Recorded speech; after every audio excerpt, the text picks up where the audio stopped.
Today, we're jumping into Yuval Noah Harari's incredible book, Sapiens. We're going to explore how we, a once insignificant ape, managed to conquer the entire planet. We'll also ask why our greatest step forward, the agricultural revolution, might have actually been a huge mistake. And finally, we'll touch on what it even means to be human now that we can literally redesign life itself. So, let's dive in. To really get our story, you have to appreciate the mind-boggling scale of time. I mean, for billions and billions of years, the universe was just doing its thing, totally fine without us.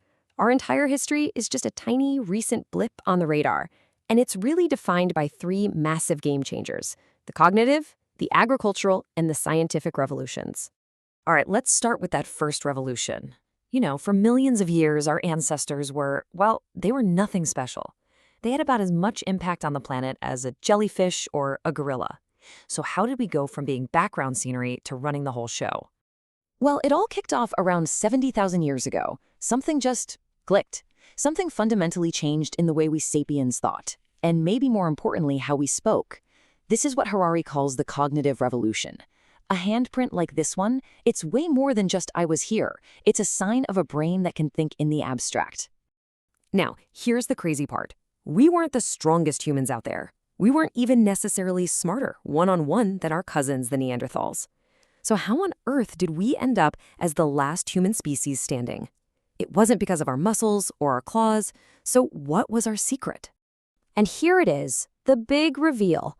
Our secret superpower is our unique ability to talk about things that don't exist and to convince millions of other people to believe in them too. Harari calls these imagined realities. Just think about it for a second.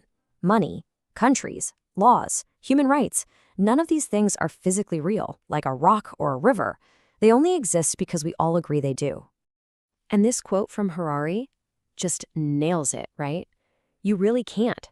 This ability to cooperate and organize around shared stories is uniquely human. It is the fundamental thing that separates us from every other animal on this planet.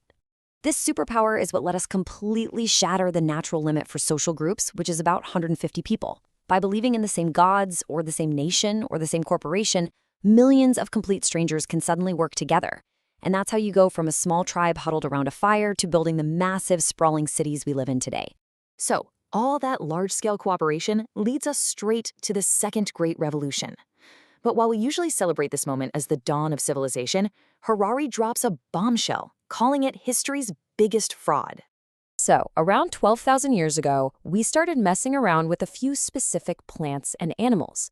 We stopped wandering and we settled down. We became farmers. This, of course, is the agricultural revolution.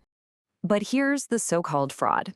Instead of kicking back and enjoying an easier life, the evidence shows that the average farmer worked way harder, ate a much worse diet, and was far more likely to get sick or starve than the average hunter-gatherer. So what gives? This leads to a fascinating, mind-bending question. Harari flips the whole thing on its head and says, we didn't domesticate wheat. From an evolutionary perspective, wheat domesticated us. I mean, think about it. 10,000 years ago, wheat was just some random wild grass in a tiny part of the Middle East. Today, it covers a massive chunk of the globe. It totally played us, getting us to do all its work for it. Now, this didn't happen because of some grand plan. It happened through something Harari calls the luxury trap. It was just a series of small, logical decisions.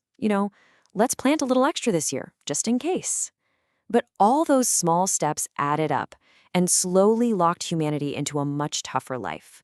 And by the time we realized what had happened, our population was so big, there was no going back.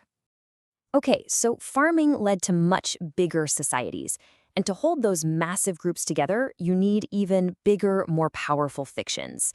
This brings us to the three great unifiers, the forces that started to knit all of humanity together: money, empires, and religion.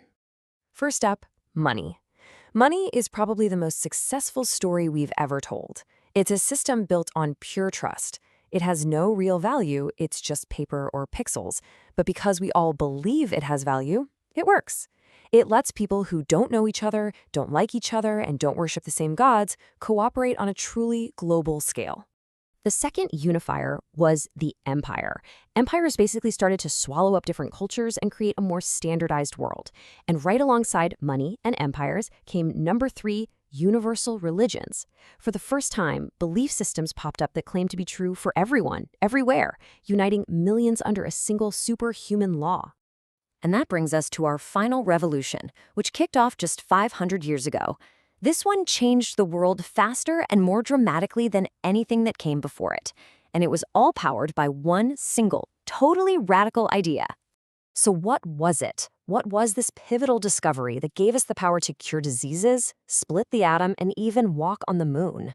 The answer is so simple, but it's incredibly profound. The great discovery was the discovery of ignorance.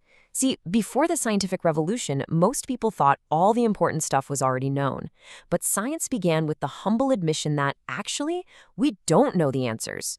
The impact of that shift was just enormous. That willingness to say, we don't know, and then go find out, gave us almost godlike powers. Powers of incredible creation, and, as you can see, terrifying destruction. It kicked off a wave of progress that the world had never, ever seen before. Okay, that was a whirlwind tour of 70,000 years. So let's boil it all down to 3 huge takeaways that you can really hold on to. First, our world literally runs on fiction. From the value of $1 to the very idea of a nation, our entire civilization is built on stories that we all agree to believe in. It really is our collective superpower. Second, always be on the lookout for the luxury trap. The constant search for an easier life can backfire big time. What starts as a simple convenience can easily become a burden. The first farmers learned that the hard way, and it's a lesson we're still learning with our technology today. And finally, number 3, the next revolution is already happening. For 4 billion years, life on Earth was shaped by natural selection. Now, for the first time, it's about to be shaped by intelligent design. Our intelligent design. We are literally starting to rewrite our own biology. And this leaves us with Harari's final, ultimate question. We've gone from being insignificant apes to the literal gods of this planet, with the power to create and destroy life itself. So the question is no longer just what we want to become. Harari says the real, more urgent question is, what do we want to want? Because, as he warns us, there is nothing more dangerous than dissatisfied and irresponsible gods who don't know what they want.